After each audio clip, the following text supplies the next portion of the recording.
1장 젊고 건강하고 유쾌하게 살자. 2. 나이보다 젊게 사는 비결은 따로 있다. 전염병보다 무서운 스트레스. 여성의 매력을 파괴하는 근심. 아름다움을 유지하는 여배우의 비결. 여유로워지는 습관. 두 번째, 나이보다 젊게 사는 비결은 따로 있다. 전염병보다 무서운 스트레스. 어느 날 저녁 한 이웃이 문을 두드리더니 우리 가족에게 빨리 천연두 백신을 접종하라고 말해주었다. 뉴욕에서 활동하는 수천 명의 자원봉사자 가운데 하나였던 그녀는 집집마다 돌아다니며 이 같은 내용을 통보해 주었다. 깜짝 놀란 사람들은 백신 주사를 맞기 위해 줄을 늘어섰고 곧 뉴욕 시내에는 병원뿐 아니라 경찰서, 소방서, 대형 공장 등 사방에 백신 접종소가 들어섰다. 약 2천여 명의 의사, 간호사들은 밤낮 없이 사람들에게 주사를 놓느라 정신이 없었다. 그렇다면 이런 소동이 일어난 원인은 무엇이었을까? 뉴욕 시민 가운데 8명이 천연두에 걸렸는데 이 중 2명이 사망했던 탓이었다. 800만 명의 시민들 중 2명이 사망한 사건은 온 도시를 긴급 상황으로 몰아넣었다. 플라톤은 말했다. 의사들이 흔히 저지르는 가장 큰 잘못은 통증이 생긴 신체 부위에만 집중할 뿐 환자의 심리 상태 따위는 관심이 없다는 점이다. 하지만 유기적인 관계를 맺고 있는 신체와 정신을 어떻게 분리해서 치료할 수 있다는 것인가? 2300년간 지속된 의학의 발전과 더불어 사람들은 결국 이 같은 진리를 인식하게 되었다. 오늘날에는 몸과 마음을 함께 치료하는 심리의료라는 새로운 의학 이론이 각광을 받고 있다. 그간 의학기술이 눈부시게 발전하면서 과거 수만 명의 목숨을 앗아갔던 천연두, 말라리아, 황열병 등을 효과적으로 통제할 수 있게 되었다. 이제 오늘날의 의학이 풀지 못하는 병은 이 같은 세균성 질환이 아니다. 오히려 증오, 공포, 걱정, 좌절, 절망 등 부정적인 심리 상태로 인한 질병인 것이다. 난 지금껏 30년간 뉴욕에 살아왔지만 우리 집 문을 두드리며 정신질환을 경계해야 한다.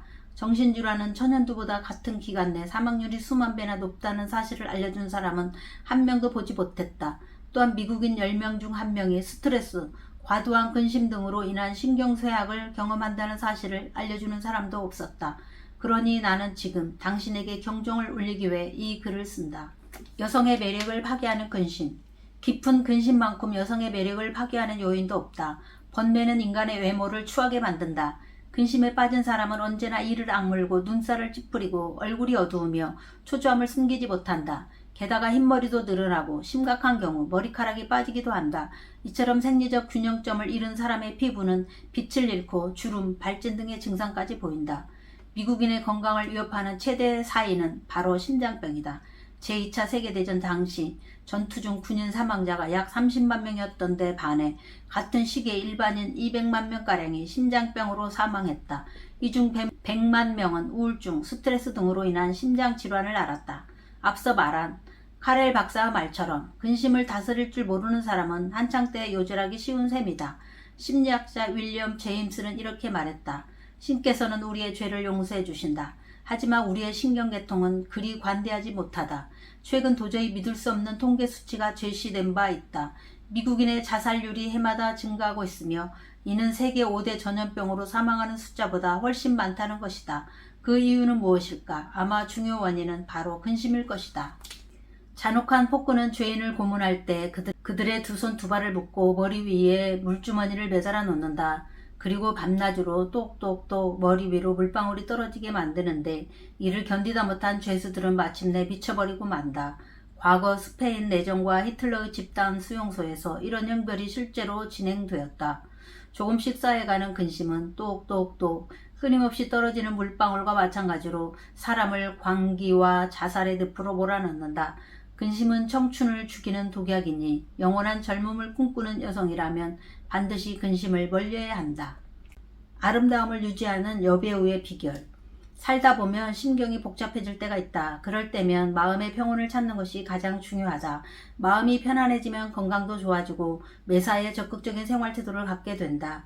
일전에 영화배우 말 오버론을 인터뷰한 적이 있었다. 그녀는 내게 이렇게 말했다. 전 절대 사소한 일 따위로 걱정하지 않아요. 여배우로서 가장 큰 재산인 외모가 망가지면 안 되니까요. 처음 인도에서 건너왔을 무렵 런던에는 아는 사람이 하나도 없었지요. 전 무척 두려웠어요. 몇몇 제작자를 만나봤지만 모두 제게 관심을 보이지 않았어요. 가진 돈이 바닥나자 거의 2주 동안 물과 크래커만 먹으며 버텼어요. 점점 자신감도 사라지고 멍청이 평생 연기라고는 해본 적도 없으면서 예쁘장한 얼굴 빼고 할 줄 아는 게 뭐가 있어 라는 생각이 들더군요. 그때 전 거울을 보고 깜짝 놀랐어요. 걱정에 찌들어서 그나마 자신 있던 외모도 완전히 망가진 상태였죠. 무표정한 얼굴에 주름살이 들어 무척 초췌해 보였어요. 그래서 전 결심했죠. 다시는 걱정하지 않을 테야. 가진 거라곤 외모밖에 없는데 이것마저 망가뜨릴 수는 없어. 근심은 여성의 아름다움을 망가뜨리고 빨리 늙게 만든다. 수심이 가득 찬 얼굴에는 주름살과 함께 흰머리, 반점, 잡티가 들어갈 뿐이다. 여유로워지는 습관. 유명한 심리학자인 월리엄 제임스는 저서 실용주의에서 근심의 원인에 대해 분석했다. 현대인은 일 자체를 너무 복잡하게 세심하게 생각하며 결과를 너무 중시한다. 때문에 근심 걱정이 끊이지 않고 정신적으로 피로해진다. 지금 스스로를 되돌아보자. 이 책을 읽는 동안에도 당신은 어깨를 움츠린 채 미간을 찌푸리고 있는가? 아니면 편안하게 의자에 기대 앉아 있는가?